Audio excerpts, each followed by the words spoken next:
आज का मोटिवेशन है, risk is the price you पे फॉर योर अपॉर्चुनिटी। मेरे प्यारे साथियों, अक्सर ये केवल आप ही के साथ नहीं, मेरे साथ भी, या फिर इस दुनिया में जितने भी लोग कुछ करना चाहते हैं उन सबके साथ बहुत बड़ी चीज इस दुनिया में जो दांव पर रहती है वो है कि जो मुझे मेरे पास आज है कहीं ये ना खो जाए। और यही कारण है कि कहते हैं कि अक्सर एक मध्यम वर्गीय व्यक्ति मध्यम वर्गीय ही जीवन बिता देता है, क्योंकि उसे डर लगता है कि जो मेरे पास आज है वो कहीं जीरो ना हो जाए। और जो कुछ भी खोने का डर नहीं रखता या जिसके पास जीरो से शुरू करने की हिम्मत होती है वो इतिहास रच जाता है। असल में हम जितने भी लोग इस दुनिया में कोई भी काम करने की ठानते हैं उन सबके साथ एक छोटा सा लिमिटेशन एनी टाइम लगा रहता है। हालांकि ये छोटा लिमिटेशन नहीं है, बहुत बड़ा लिमिटेशन है कि हमारी लाइफ में रिस्क का जो स्टेक है वो बहुत बड़ा होता है। हमें लगता है कि आज जो मैंने पा रखा है, मैंने अगर कोई कदम उठाया और जो आज की सत्ता है ये खत्म हो गई तो क्या होगा। साथियों, इसका इलाज तो किसी भी संत पीर फकीर किसी के पास नहीं है कि आपके रिस्क से डरने का आपको कोई समाधान दे दे।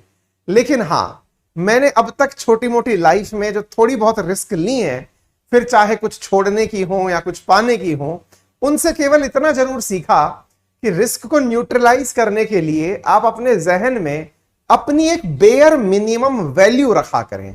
बेयर मिनिमम वैल्यू का मतलब क्या होता है? मान लीजिए कि एक समय पर आप करोड़ रुपया कमा रहे हैं, आप अपनी एक बेयर मिनिमम कीमत निर्धारित करिए।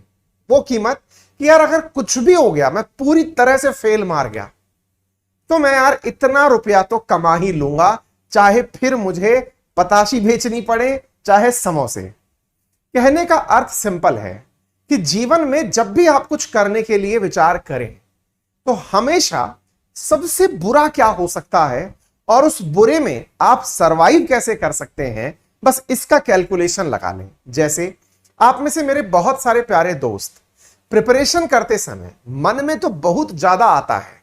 एसएससी वालों के आता है कि वो स्टेट पीसीएस का एग्जाम दें, स्टेट पीसीएस वालों के आता है कि यूपीएससी का एग्जाम दें, यूपीएससी वालों के दिमाग में आता है कि आईएएस बन गए तो चलिए अब चुनाव में उतर जाएं। हर जगह का कोई ना कोई एक अगला लक्ष्य होता है। जो चुनाव जीत गए एमएलए का, उनके मन में आता है कि चलिए अब एमपी बन जाएं। एमपी बन गया तो बोले मेरा विभाग छोटा है, मुझे बड़ा विभाग मिल जाए। ये सारी प्रथा जिंदगी भर चलने वाली है, लेकिन अल्टीमेटली करता तो आप ही हैं। आप ही को डिसाइड करना है कि क्या मिलेगा, क्या पाएंगे, क्या खोएंगे।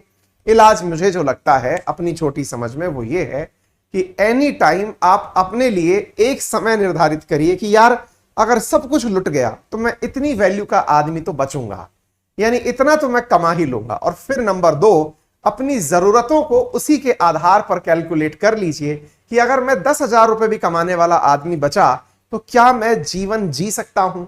बस ये 2 चीजें डिसाइड हो जाएं। पढ़ाई के साथ भी यही है। यदि आप पढ़ते समय आईएएस का सपना देख रहे हैं, डर है कि मैं नहीं हुआ तो क्या होगा, कोई बात नहीं। नहीं हुआ तो क्या मैं एक टीचर का एग्जाम जो होता है, जिसे कि तुलनात्मक रूप से एक आसान एग्जाम माना जाता है, वो तो निकाल ही लूंगा ना यार। आईएएस का एग्जाम की तैयारी कर रहा हूं, कोई बात नहीं, नहीं हुआ मैं टीचर का एग्जाम निकाल लूंगा, मैं क्लरिकल ग्रेड में एंट्री कर जाऊंगा, इतना तो कैपेसिटी है मेरे पास। ये जो कैलकुलेशन है ना, जिस भी विद्यार्थी के जीवन में आ गई, वो ठीक ठाक अपने साथ डिसीजन कर ले जाता है।